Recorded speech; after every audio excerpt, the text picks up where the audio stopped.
Today's episode is brought to you by Mazars. SoundCartel.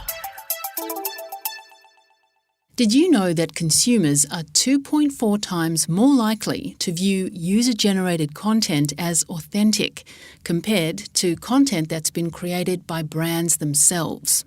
So, how can you make this work for your business? From SoundCartel, I'm Nicole Goodman, and this is Business Essentials Daily.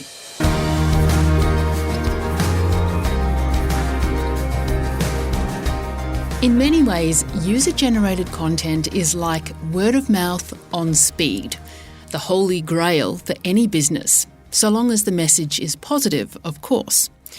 James Smith, CEO of digital agency Smith Brothers Media, says it's not just reach that expands, but the flexibility of messaging that gets tailored by each individual promoting your product or service. I begin by asking James for his take on user-generated content and who exactly is producing it. It's exactly what it says on the tin. It's users making it, it's candid, it's authentic. It's quite often created by customers, brand loyalists, and even employees as well. Well, fortunately or unfortunately, I've actually fallen down the TikTok rabbit hole, and the amount of influencer marketing I watch and actually enjoy and learn from is astounding. So why is user-generated content important? So it serves several different purposes. It can cut through so many different barriers which other marketing just cannot do. So first of all, it's incredibly authentic. In fact, you cannot get more authentic than a user pointing a camera at themselves and talking about a product or an experience or whatever it might be. It really does help establish a true, candid brand loyalty, and it really helps grow the community. So one of the fascinating things about user-generated content is it actually creates what I would describe sometimes as micro-influencers. So as soon as someone creates content and shares it, even if it's just to their own personal network, that is a form of influencer marketing. And if brands and businesses are able to encourage users to create this content, it's a fantastic way to suddenly multiply the reach of the product or the value that you're providing. The other thing as well, interesting stat, 92% of people will buy something if it's been recommended to them by a friend. Yeah. And when I say recommended by a friend these days is no longer just your friend who you see at work. It is your friend on Facebook or Instagram. And we do each individually think that Kim Kardashian is our friend when we follow them. So when we see things that are created, this user-generated content created by these people that we follow, aka our friends, that in turn allows us or encourages us to buy from those businesses and those brands.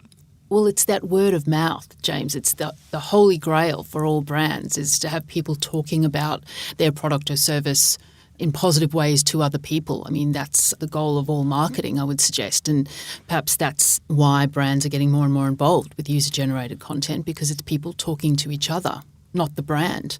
And in general, people trust brands a lot less than they trust themselves, their peers, their colleagues. So very true. So very true. And I think that also allows it to become more adaptable and flexible because quite often a brand has got their brand strategy, their go-to-market strategy, and they have their key messages for the benefits or the features of a product. But all of a sudden, you can start hitting different angles and different points because, you know, the features, the benefits to an individual person is going to be very different. Yeah. And all of a sudden, you can end up with this fantastic array of really good key messages, which is all being put out by your fans effectively. So do you have any standout examples of user-generated content? Who do you think is doing it best? On a global scale, for those creatives out there, Adobe do a really good job at this. They've got their Adobe Perspective hashtag and they encourage people to create content and share it.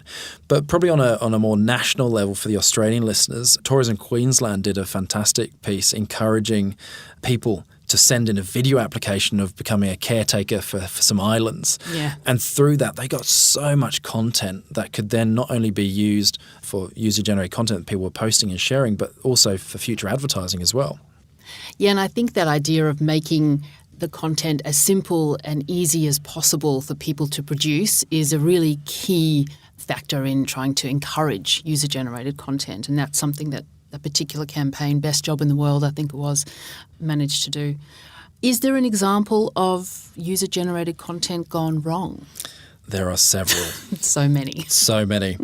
I think one of my favourites, when I say favourites for the reason it went wrong, was an example of a big brand not aware of the content that could potentially come out, and so went a little bit too broad in their approach to trying to create user-generated content. Now, that was our good friends at McDonald's. So they came up with the campaign McD Stories. So the idea was they wanted people to share stories about their restaurants, their visits, and their experiences. And we all know that sometimes experiences aren't always positive, and unfortunately, in these cases, it was the negative experience that got shared, and it went horrifically wrong. So I think one of the key takeaways from that for organisations is just to be aware of your audience, be aware of your product, and encourage user-generated content that is going to be fixated around some positivity rather than danger of negative feedback. What were some of the comments that were put up by people? I think there were some good comparisons between the advertising material and the actual material that was received. I think that was probably the one that was shared the most. Yeah, so much smaller burgers than what the pictures portray. And, indeed. Perhaps some hairs in food and different... Yeah, some rather gross content, to be honest. Well, let's move on. For small to medium businesses who can't afford to pay the Kardashians millions of dollars to promote their product or service, what tips do you have to start or strengthen their user-generated marketing game? So first of all, know your audience. Do your research. Understand where they're interested, what they like to share.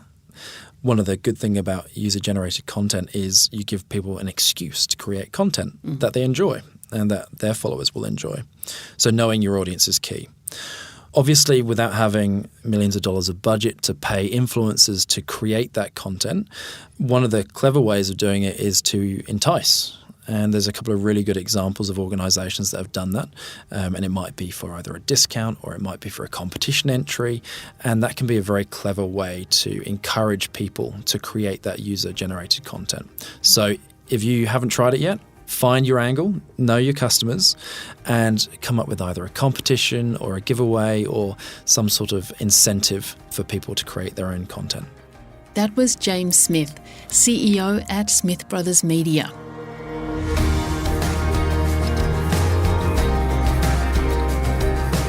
This episode of Business Essentials Daily is produced by the team at SoundCartel. Thanks for listening. I'm Nicole Goodman. We'll bring you more Be Daily tomorrow. Follow at BE Daily Podcast across social media and head to bedaily.com.au for more from the Business Essentials Daily podcast. SoundCartel. This episode was brought to you by Mazars. To find out more, visit mazars.com.au. That's mazars.com.au.